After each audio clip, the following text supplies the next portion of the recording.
Fala, seus graxolas, eu sou Ariel do Diário da Manutenção e hoje a gente veio na planta da Doce Doce em Chupinzinho para fazer um episódio especial com o Valdir, que é CEO da empresa. Mas antes do podcast, bora conhecer um pouco sobre o processo?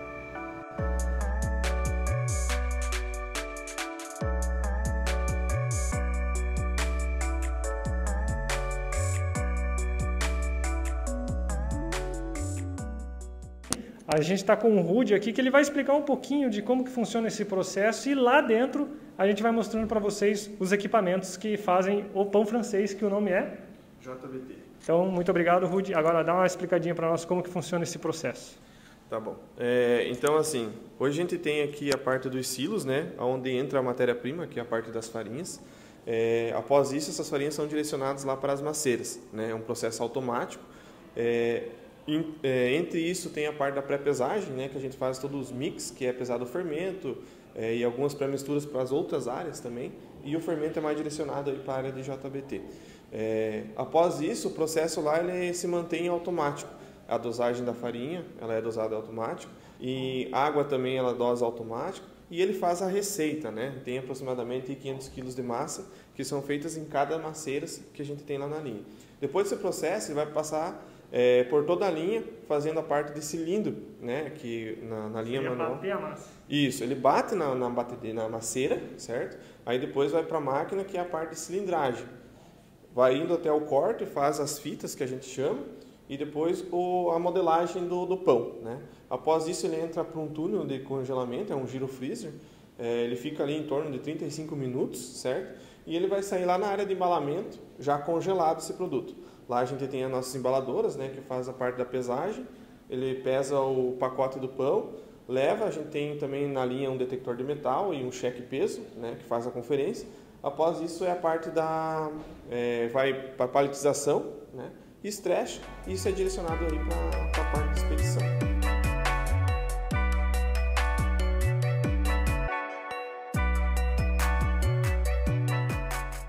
Bom, agora que a gente conheceu todo esse processo, Rudy, qual que é o volume de produção por dia aqui da linha de vocês?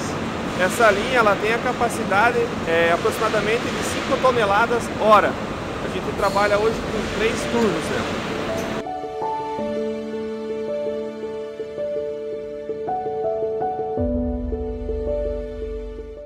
E é claro que não ia faltar a manutenção, né? Estamos aqui com o Eden Michelon. Eden, primeira pergunta. Qual é o tamanho da sua equipe aqui da Doce Doce? Hoje é composto por 13 colaboradores na área de manutenção. Aí aqui é separado elétrica de mecânica ou não? É tudo junto, chamado eletromecânico? Não, aqui é técnico em eletromecânica, não temos separação. Então ele já quebrou uma das minhas perguntas, né? Que é se quem trocava o rolamento, se era elétrico ou mecânica. Então, como é eletromecânico, não tem como escapar. Ninguém foge do assunto. Aqui não tem escapatória. Não, aqui é todo mundo faz o que for mandado. O que cair, resolve. Cair, resolve. Maravilha. Tem alguma ordem aí pra mim? Essa aqui, ó. Ih, lá já, homem. Gravar podcast com o Valdir. Bora então, né?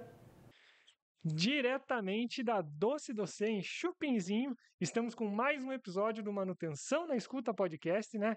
Lembrando que essa transmissão está sendo monitorada pela Traction, né? Não é porque que a gente veio numa outra empresa que a gente não vai trazer o nosso parceiro aqui também.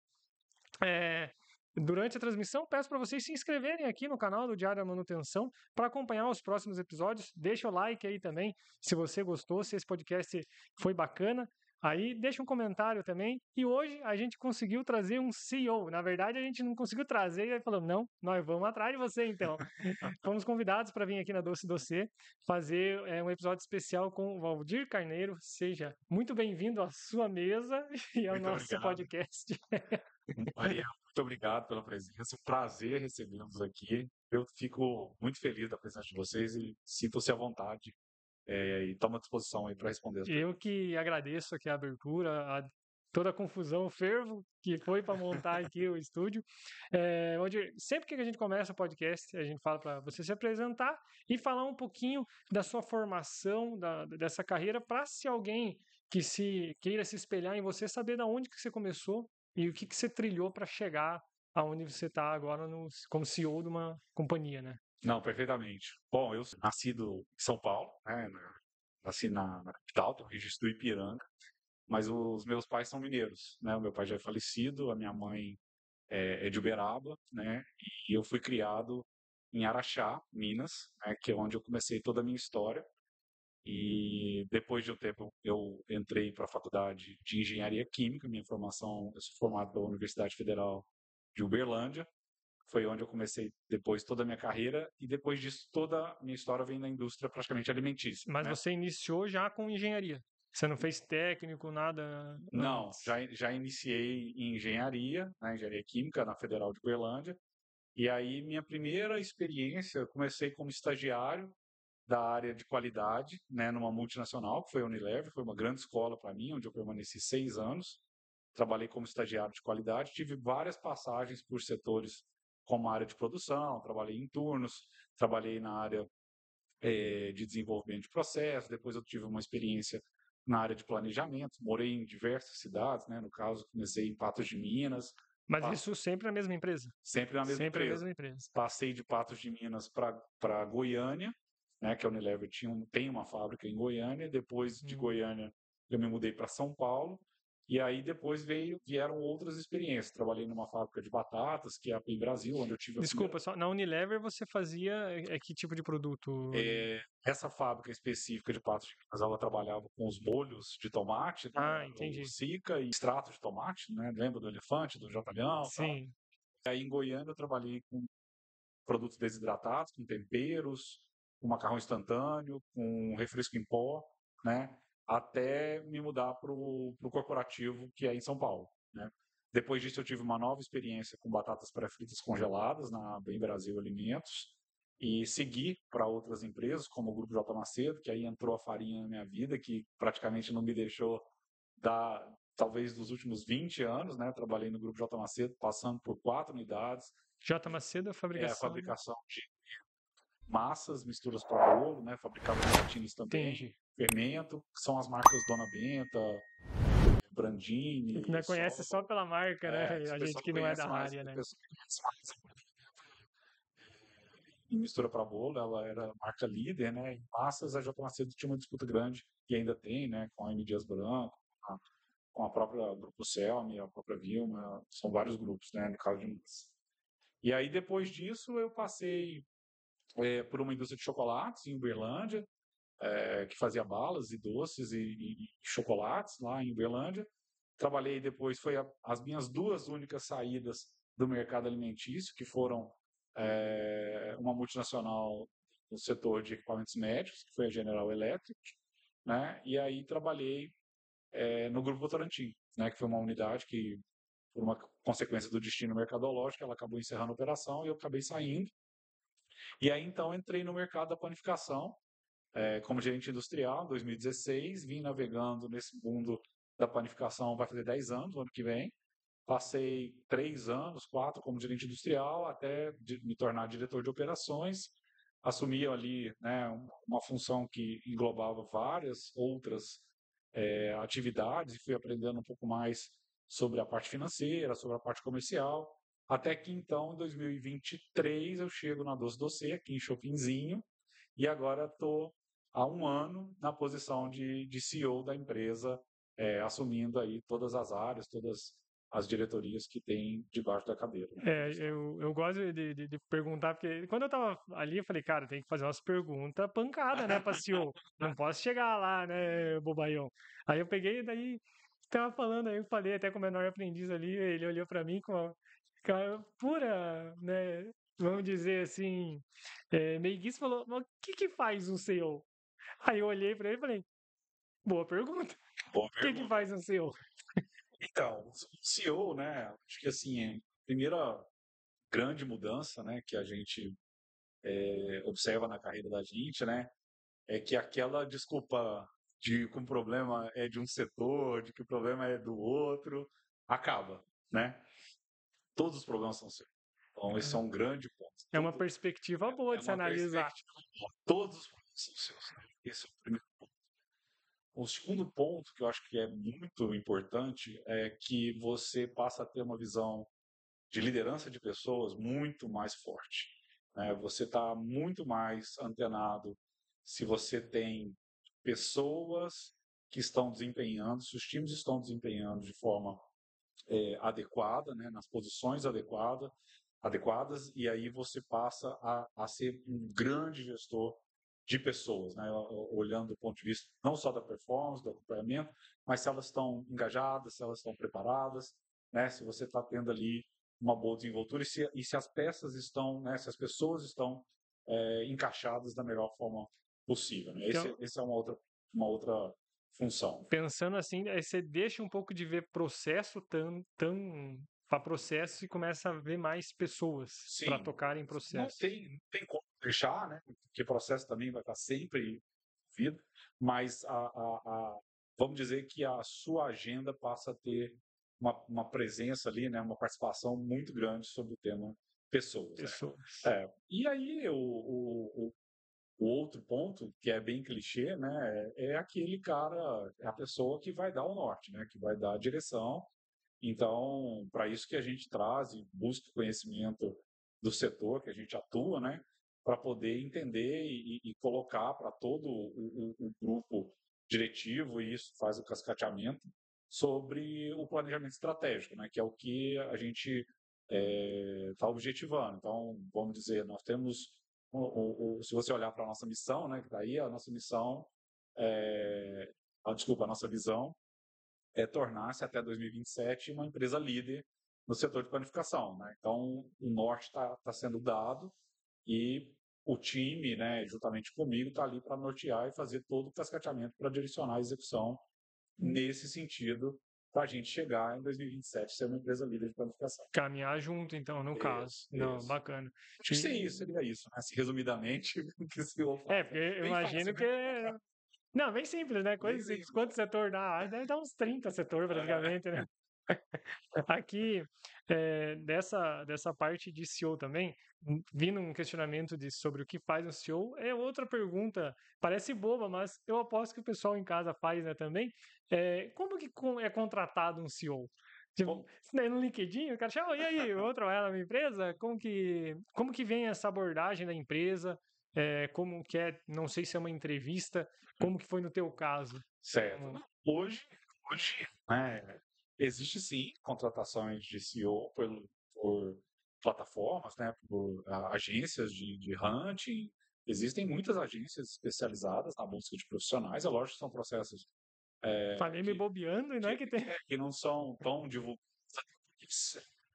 conhecidos, são demandas às vezes específicas, então não vai se encontrar, né, tão facilmente profissionais disponíveis, dependendo do setor ou se existir uma especificidade, e também muitas das vezes porque são processos confidenciais. Então isso também tem muita relação com relação à não divulgação, né? Um ponto, né, que acontece bastante, as empresas hoje que têm conselhos de administração, né, elas têm estatutos específicos. Então normalmente os CEOs eles são estatutários e eles têm mandatos, né, que podem ter tempos determinados, sei lá, 2, 3 anos, e esse conselho normalmente ele fica incumbido de eleger, né, esse CEO, que pode eventualmente ser uma pessoa de carreira, uma pessoa de mercado, ou eventualmente um membro da própria conselho que possa passar a fazer a função de CEO. No meu caso especificamente, eu sou um profissional de mercado, né?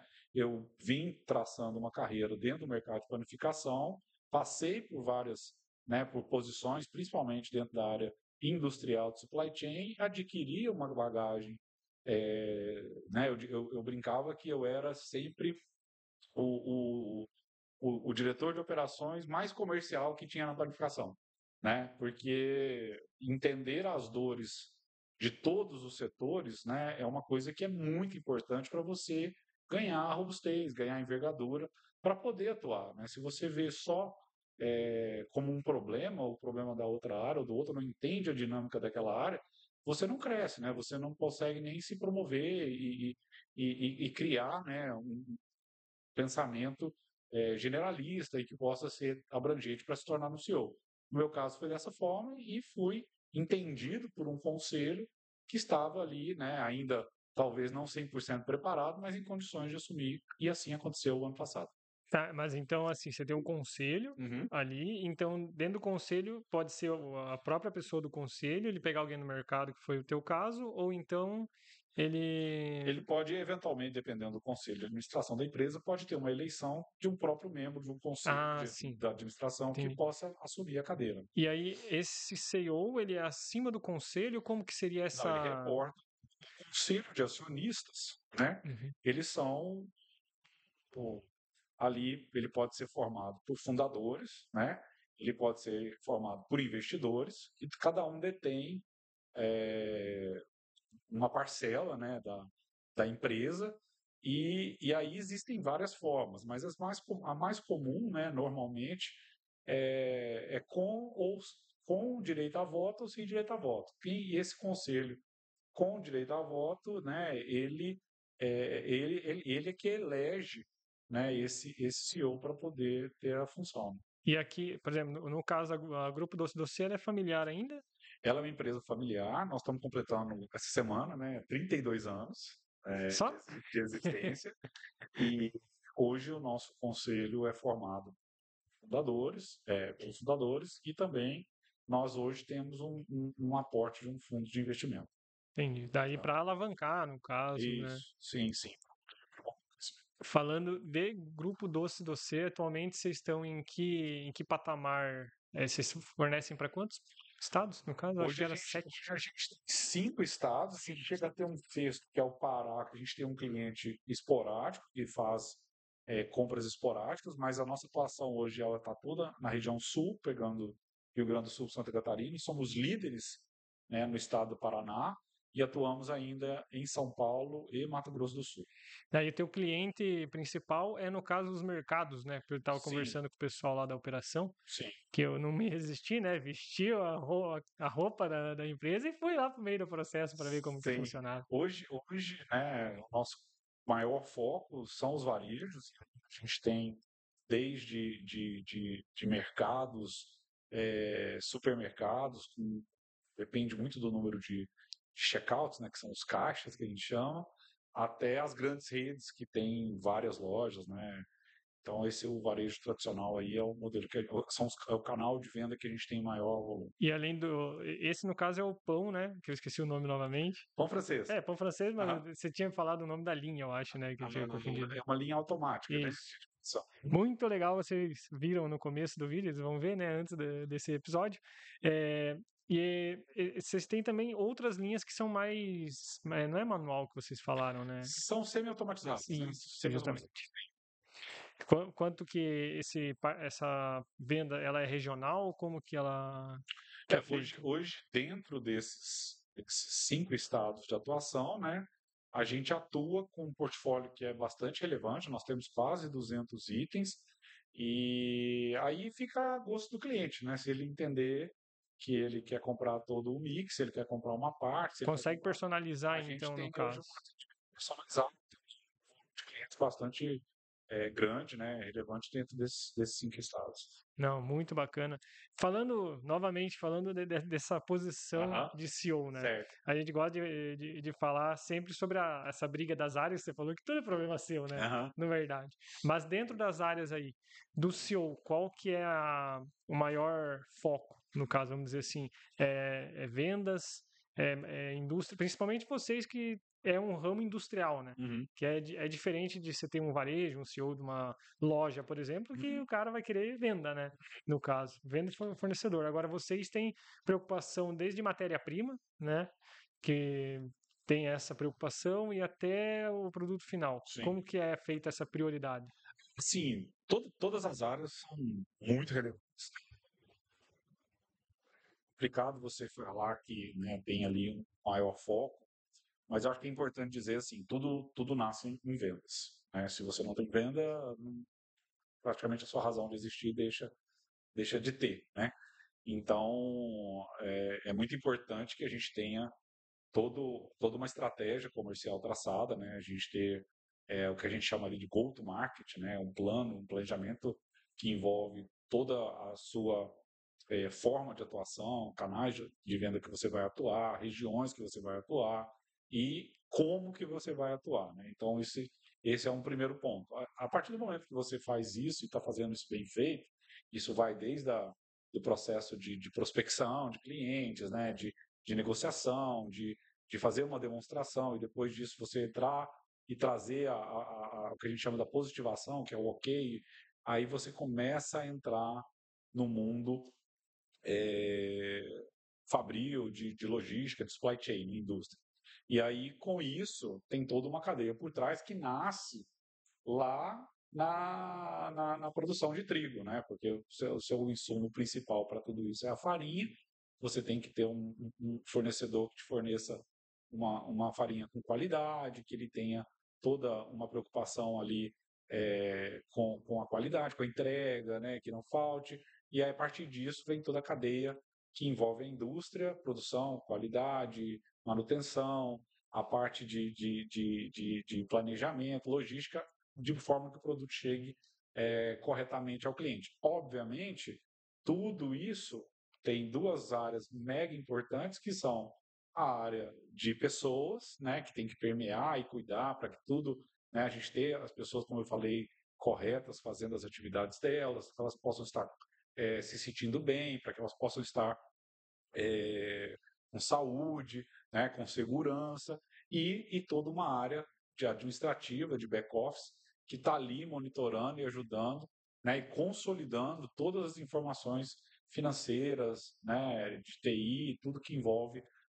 a parte administrativa. Então, você tem duas grandes áreas, Duas frentes, né, no duas caso. frentes, né, uma comercial, e permeando isso, você tem toda a sua estrutura administrativa e de pessoas que é muito necessária, né, e vital para a operação. Fala que as áreas de apoio, né? Fica lá, Sim, tá ali apoiando só sim, pro sim. objetivo, Mas né? todos Ali, agora que você falou de manutenção, em off eu fiz uma pergunta para ele ali. Falar, vamos lá, manutenção é custo ou não é investimento? Aí, qual que você aí eu respondeu? falei, manutenção, eu vim da indústria, né? Estudo indústria, fui gerente industrial, né? Fui coordenador de produção. Eu digo o seguinte, né? A manutenção bem feita é um investimento, a manutenção mal feita é custo. Né? Se é feita ali na minha época a gente falava gambiarra, né? Aí da gambiarra. Não, hoje em dia é Hoje é ajuste ajuste técnico. técnico, não pode Ajuste mais fazer técnico, não. gambiarra, é o Gambiarra é ajuste técnico. pejorativo. Que a gente tinha muitas gambiarras, né? Ou uma repetição muito forte, né? De manutenções, a gente falava que aquele dinheiro que estava sendo gasto estava sendo custo, né? Agora, sem dúvida nenhuma, se você tenha um bom andamento, né, uma boa OEE, a manutenção dos equipamentos se torna extremamente necessária, sob a ótica preditiva e preventiva. Sempre sou um grande aliado. Aí sim, ó. Era só isso que eu queria escutar. Bom, queria também saber, porque, como eu disse para você no começo, né? Eu fui só parte operacional, nunca fui líder, nada, de parte de chefia, né? Então, eu fui tudo menos chefe, né? Como que é as reuniões com o seu CFO, né? Acho que é da parte de CFO, e as outras, que são seus pares, né, no caso. Essas reuniões. Você está dentro da minha estrutura. Eu queria ser uma mosquinha para estar dentro, só para saber o que falam ali. Essas pautas. O CFO é abaixo de você? Sim. Ah, eu achei que ele era parte. É porque tem C também, eu achei que também, mas hoje, né, essas nomenclaturas de si, elas até, levels, né, existe uma discussão forte sobre a banalização, né, mas quando a gente olha para o inglês, o CFO seria o Chief Financial Officer, mas aí você pode ter da diretoria de operações, que é o COO, né, que é o Chief Operating Officer, você tem o de marketing ali, normalmente CMO, Chief Marketing Officer, né, que normalmente estão todas dentro das diretorias, né. Você tem CHRO, que é Chief Human Resources Officer, né, até de TI, não, né. é legal, o cara pode escrever isso aí, né? Aí colocar gerente de marketing. Isso. Mas é a mesma coisa ou não? Ele entra no pergunta, o que você faz? Você começa a falar, ele corretor de venda. Corretor é Uber. É. Professor é Uber. Né? Eu sou especialista em manutenção de rodas. Você é borracheiro. Sim. Tá, e aí, você tem essa conversa com eles. As cobranças são feitas em cima de dados ou provavelmente vai ser em cima de dados? É uma pergunta tão complexa que é até difícil de fazer. Assim, basicamente, né, a gente tem um modelo de governança, né? Dentro desse modelo de governança são instituídos ali vários fóruns para tratar de diversos temas, né?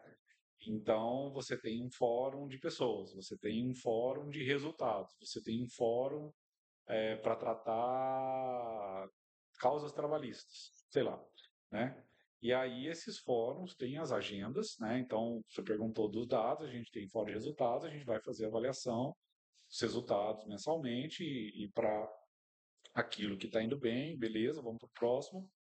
Aquilo que está saindo fora são definidos planos de ações e aí são feitos monitoramentos de acordo com a diretoria, de acordo com a área, né? E assim é feito o cascateamento. Mas então as reuniões são mensais ou. Depende do fórum. Tem fórum, depende, cada fórum tem uma frequência, né? Então você pode ter fóruns quinzenais, semanais, mensais, né? E aí cada um tem a sua agenda que é estabelecida com uma pauta onde você trata de determinados temas que vai desde resultados a outros assuntos, como eu te falei. Pega essa pauta só para não ficar fugindo do enredo ali da conversa. Né? Isso. Isso você bagunça, né? Aí você tem um foco específico, a hora que você vê, você já entrou para reunião de banana e está falando de abacate, né? Então, é mais ou menos nessa linha. Né?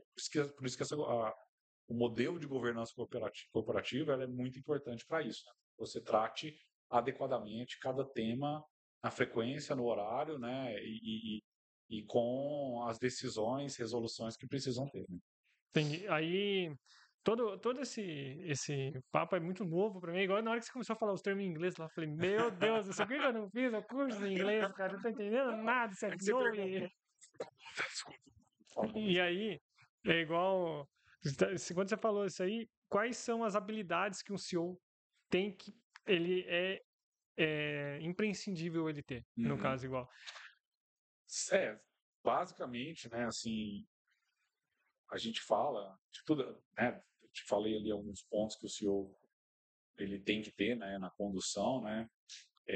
Mas muitas das vezes a gente tem que ser bastante político, né? Porque você vai lidar com pessoas, eu não sei se o termo habilidades, né, assim, vai ser bem a resposta, mas ser político no sentido de você conseguir permear e conversar em todos os níveis, né? Ter uma interlocução que vai desde acionistas a pares, diretores e pessoas que estão no time operacional, né? Então você tem que ter uma boa interlocução, né, com todos esses níveis.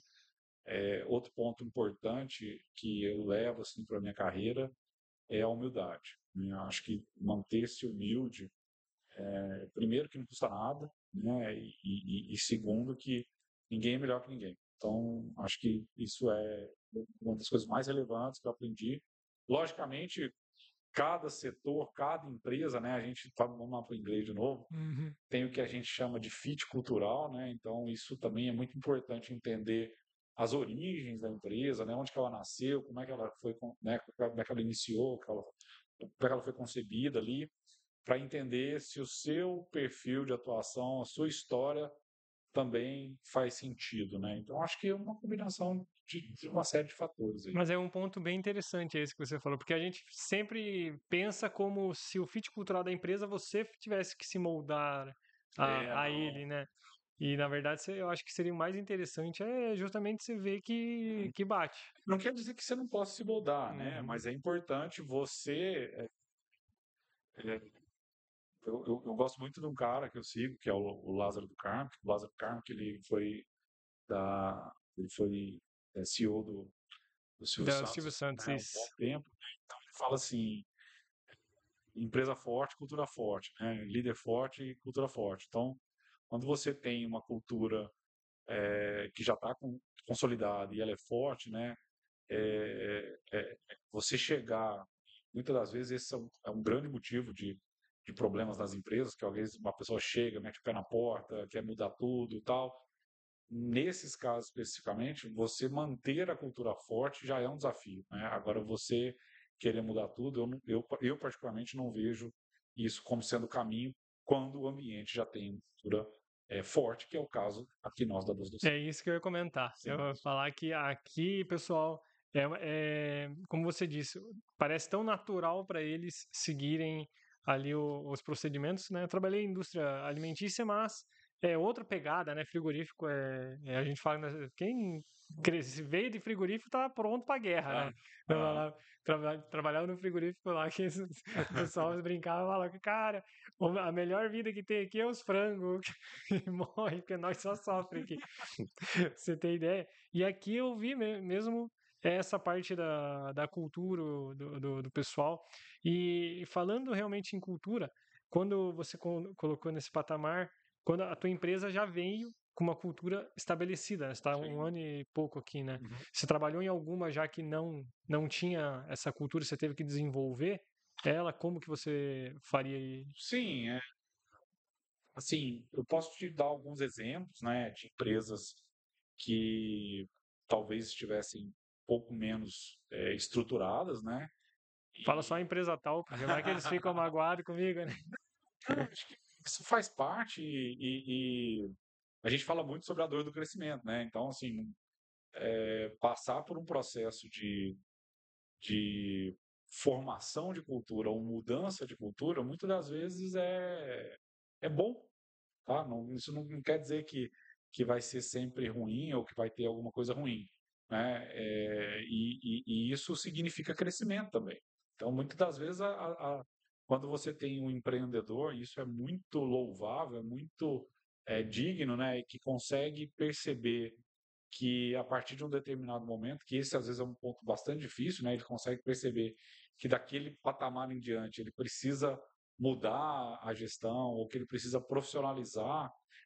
Normalmente são esses momentos que você vai ter a formação de uma nova cultura, que é o quê? Basicamente você tem ali talvez processos um pouco menos estruturados, você vai trazer profissionais para poder conduzir isso, que consigam, e pode levar um tempo, pode ter um encaixe imediato, pode levar um tempo maior, e ali, a partir do momento que aqueles profissionais, né, liderados com um norte, um direcionamento, planejamento estratégico, eles começam a dar o direcionamento, eles começam a dar a velocidade, e aquilo ali permeando dentro do time, dos funcionários da empresa, e os funcionários passando a acreditar, né? Vou dar um exemplo muito comum: segurança do trabalho. Né? Segurança do trabalho é um negócio que, para as multinacionais e grandes empresas, até para empresas nacionais mesmo, é um valor, né? A integridade da pessoa entrar e sair é a coisa mais importante, que para outras empresas não nasceram dessa forma. Quando você vai levar essa cultura, até você fazer com que cada funcionário ele entre, ele tenha percepção de risco, ele mude a atitude dele, né? Ele começa a falar com o colega do lado que ele está correndo risco. Isso é um processo de formação cultural e isso leva tempo. Você acha que esse processo de cultura no Brasil é mais difícil? Com relação Ao brasileiro. ao brasileiro, É, depende, né? Eu acho que depende muito de como que você também leva isso, né? E outra coisa que eu assim levo comigo de aprendizado, né? É você entender a fase que a empresa está, né? Então, certamente, se a empresa estiver numa fase que ainda não condiz com a implementação ou trazer, a gente vai julgar que o brasileiro ou o funcionário ali não vai estar em condições de assimilar. Mas se você encaixa e coloca, né, de forma. E o que eu estou querendo dizer na prática? Não adianta eu chegar numa empresa pouco estruturada e falar que a partir daquele momento ali ela vai ter uma série de regras que ela nunca cumpriu e ela vai passar a cumprir, e que se não cumprir eu vou mandar aquela pessoa embora. Vai dar certo? Não vai dar certo. né, eu tenho que fazer isso de forma mais gradativa, eu tenho que entender quais são as condições que eu estou dando para aqueles funcionários poderem executar, eu tenho que dar, né, a gente brinca até, né, as blitz educativas que existem no trânsito, existem nos funcionários, existem nas empresas, né, por quê? Porque você vai criando aos poucos a mentalidade e vai fazendo com que as pessoas percebam que aquilo ali precisa ser mudado. A partir do que ela muda, aquela próxima pessoa que entrar na empresa, ela já entra sobre uma outra forma de trabalho. E ali para frente a cultura está assimilada. A gente vê, na manutenção isso é mais visível ainda, porque geralmente a manutenção tem sempre 4 ou 3 geração de mecânico, né? Que entra na área. E é bem visível isso, você vai ver. Tem o cara mais antigão ali que tá quarentão ali, cinquentão, às vezes tá com os dedos tudo rachado, tudo virado. Se você pôr luva, ele vai falar, tá de luvinha. Entendeu? E aí você pode pôr isso como a base cultural, que ele veio numa época que era marretado e gritedo. Você vai evoluindo ali a empresa e cada um que entra numa perspectiva diferente. Sim, e aí assim, que eu estou falando muito mais da atitude, né, de conduta, né, mas hoje, olhando, né, principalmente para esse lado tecnológico, por exemplo, isso, se você não investe, não consegue dar condições para que as pessoas executem, né, a resistência ou até a mesma dificuldade, muitas das vezes ela pode ser uma barreira, né? Não podemos fugir também de enxergar que isso pode ser uma questão, mas tem que ser tratado, né? Tem que ser e pode ser, e deve ser tratado. E agora que você entrou no ramo de tecnologia, né? A gente estava falando em off ali sobre as feiras, né? O quão importante é para vocês, como expositor, né? Indo ver, indo apresentar, né? Para os mercados, ali para os lojistas, os produtos de vocês. E também tem as feiras que, igual eu participo, que é de tecnologia, que é para ir ver esse conhecimento. Como que você faz, Valdir? Você vai a essas feiras? É de interesse? Sim. Como que... Sim, hoje no setor de panificação, né, nós temos 2 grandes feiras internacionais. Uma é na Alemanha, ela era em Munique, esse ano especificamente ela vai ser em Düsseldorf, que é a IBA, né? Então tudo que tem de mais moderno em termos de equipamentos e novas tecnologias. Só para panificação? Só para panificação. Tinha que ser alemão, só né? para panificação. E você tem uma outra feira nos Estados Unidos, que é em Las Vegas, que é a IBE, IBIE, né? Então, IBE, que também traz uma quantidade grande, né, de novidades, mas muito já parecido com o que é apresentado na Alemanha. E a diferença também é que ela já é mais voltada para o próprio mercado americano, né? Aqui no Brasil, a gente tem a FIPAM, né, que é uma feira já é bastante consolidada e grande, vem crescendo a cada ano, que é feita próximo do meio do ano, também específica de panificação, né, a maior feira. E aí você tem as feiras, que também tem bastante... Essa é a maior da... Vocês vão estar lá? Essa a gente não expõe. Né? Tá, que essa é de máquina, no caso. Entendi. As feiras supermercadistas, né, que são das associações de supermercados, que são cada estado, né, tem a sua associação, e aí cada capital, dependendo do estado, por exemplo, em Santa Catarina, nem é em Florianópolis, ela é feita em Balneário Camboriú, né, a gente participa aí sim como expositor, que é um ponto forte de manter ali contato com clientes, fazer novas prospecções e principalmente posicionar a sua marca perante o mercado brasileiro. E como que é o nome da feira? Temos várias, a maior delas é a APAS Show, que é feita em São Paulo, capital.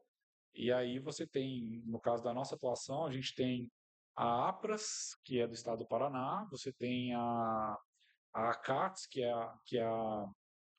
é feita em Balneário Camboriú, de Santa Catarina, e temos a AMAS, que é feita em Campo Grande, Mato Grosso do Sul. Né? No estado do Rio Grande do Sul ainda tem também uma outra, mas a gente não participa hoje, que é a Expo Agras, né? Que é a... Todas essas anteriores vocês estão presentes Sim, lá. sim, Então, sim, se vocês sim. forem da região aí, Sim, né, vamos vão lá participar. Vamos, conhecer. todos convidados a ser nosso visitante, né, nos stands. A APRAS é agora em abril, né? A APAS Show, ela é em maio, é a primeira vez que a gente vai expor. E a AMAS, ela é realizada em setembro em Campo Grande. Bacana, vai. Vamos lá. Vamos fazer uma feira. Vamos Fala lá, que por viu favor. pelo Diário da Manutenção. Vamos ver. A de Balneário é Expo Super, né? É uma associação, e ela é feita em Balneário. Não, mas perfeito, então. Cara, Valdir, eu gosto de deixar agora um momento para você falar sobre o que que seria a tua dica, o Aham, teu pulo do gato para ser um bom CEO certo. de uma corporação. Rapaz, se eu soubesse, me fala. Tô esperando a dica. Sim, é o que eu te falei, né? Eu acho que talvez você tenha um pouco repetitivo, né? Mas eu acho que, primeiramente, ser humilde, né? Manter o contato. A gente está aqui na Doce, por exemplo, é uma empresa de portas abertas, ninguém tem problema de interação, acho que ser acessível, né? Então, você está ali, a pessoa fala, ó, o Evan chegou aqui, fala, ó, vamos falar, daqui a pouco, claro, vamos, né? Se a gente conseguir, a gente vai, Isso assim, ó, né? eu vindo de uma empresa que o cara, assim, o gerente da planta, ok, esse aí, nós da manutenção tinha Aham. acesso fácil, né? Agora, dali para frente, já era, Sei, bem já restrito. era É, restrito. Aí eu não, trabalhei em uma outra empresa anterior que era até o gerente da planta já ia com o rabinho entre as pernas para sei, pedir alguma coisa, né? sei. Para cima daquilo lá, eu participei uma vez só de uma mesa com. Desculpe. De uma mesa com o que seria o CEO da manutenção ali. Vamos Sim, dizer que sim, o lá. diretor. Isso, o diretor, e Aham. justamente. E aí me traumatizei naquilo lá, porque eu vou contar a história triste. Ele chegou e falou pra mim. Aí, tipo assim, o meu supervisor, o meu líder da elétrica, ele tinha passado pra PCM e tava de férias. E aí deu um BO na planta lá. E aí, como eu era do administrativo, eles, ó, vai você defender a elétrica lá, né? Aí foi o Arielzinho lá, né? Sentei na frente dele. Ali, aí eu apresentei para eles os dados, né? Aí ele falou, tá, mas por que que tá esse backlog, né? Esse serviço para trás aí de 3 dias? É Tá vendo? muito, Você né? sabe inglês, tá vendo? Que logo. Tá. Gastei tudo em inglês agora. Tá. De 3 dias aí. Eu falei, ah, não, então tem bastante serviço, bastante ordem de serviço de melhoria, né, para trás. E a gente não tem mão de obra. Aí ele foi lá, só voltou 2 slides para trás. Tá bom, mas sua ordem diária aqui você não consegue bater, era 170 horas mês, né? Suas horas mês, vocês têm 9 lá, vocês não conseguem bater 80 horas? Como que tá faltando? Aí sabe aquele que você fica, Tá? aí você me ganha no argumento. É assim, né? Então, assim, que pouco do que eu falei aí, né? Ter uma boa interlocução entre todos os níveis, ser acessível, ser humilde, né? Antes de mais nada, isso não é uma questão de um CEO, para qualquer posição de liderança, estar junto, né? Apoiar, não só cobrar. Então, acho que é um pouco até de clichê, às vezes, a gente falar isso, né? Mas na prática, que é o que é a hora do vamos ver, né? Que a hora que você já está fazendo, a hora que você se enxerga, fala, putz, eu devia ter feito isso de outra forma, não deveria ter conversado com essa pessoa dessa forma, não deveria ter cobrado dessa forma, a gente não está aqui só para cobrar, a gente está aqui para ajudar, né? Então acho que são esses os pontos que eu vejo, né? E outra coisa que eu acho muito importante, que também não é só de um CEO, é você estar aberto ao novo, você estar aberto ao aprendizado, né? Porque isso é o que transforma as vidas da gente. A gente nasce sem saber nada e morre sem saber nada, né? Então, conhecimento não tem limite, né? E às vezes, e aí, né? Aí sim, como CEO, tudo que você fala tem um eco, né? Vai atingir alguém de alguma forma. E muitas das vezes isso não atinge necessariamente da forma como você está fazendo o posicionamento, né? Então você tem que tomar muito cuidado com isso. Porque aquelas pessoas vão te seguir, você vai inspirar, né? A sua humildade, a sua simplicidade, ela vai inspirar em outros. Ao mesmo passo que se você for arrogante, se você você não vai inspirar, né? E muitas das vezes vai trazer movimentos contrários àquilo que a empresa precisa ou que ela quer. Ou seja, o convencimento das pessoas vai se tornar muito mais difícil. Entendi. Cara, perfeito. Não, é muito, muito interessante esse bate-papo, porque Foi bom? o pessoal acha que nosso CEO é. Deus, né? Não, meu Deus, é intocável. Sim, a questão do universo que eu vivo hoje, né? Assim, ser um pouco diferente, logicamente. Tem empresas que são muito mais robustas, mais, são estruturas maiores, né? E você tem níveis de decisão diferentes, mas eu acho que dentro do meio da panificação congelada especificamente, que são empresas que vieram, grande maioria de empresas familiares, né? Esse é um padrão, né, bastante típico, né, e bastante comum entre as empresas de panificação congelada. Mas cada setor pode ter uma especificidade. Perfeito. Valdir, gostaria Opa. novamente de agradecer a abertura, a Doce Doce, por ter disponibilizado toda a estrutura, ter apresentado o processo, muito bacana o processo, igual Estamos sempre à disposição. eu falei. Só me deu um arrepio a parte do girofreezer, porque eu trabalhei com daquele lá, mas o que eu trabalhava era um dinossauro. Ali é potente, hein? Ali é zero bala, tudo Puxa coisa. muita energia, né? Mas é Não. bom. Fala isso, o pessoal da fornecedor vai ver, vai falar, "Putz, meu tô não consigo energia." Não, é maravilhoso. Vamos para o nosso encerramento agora, né? Manutenção, serviço finalizado.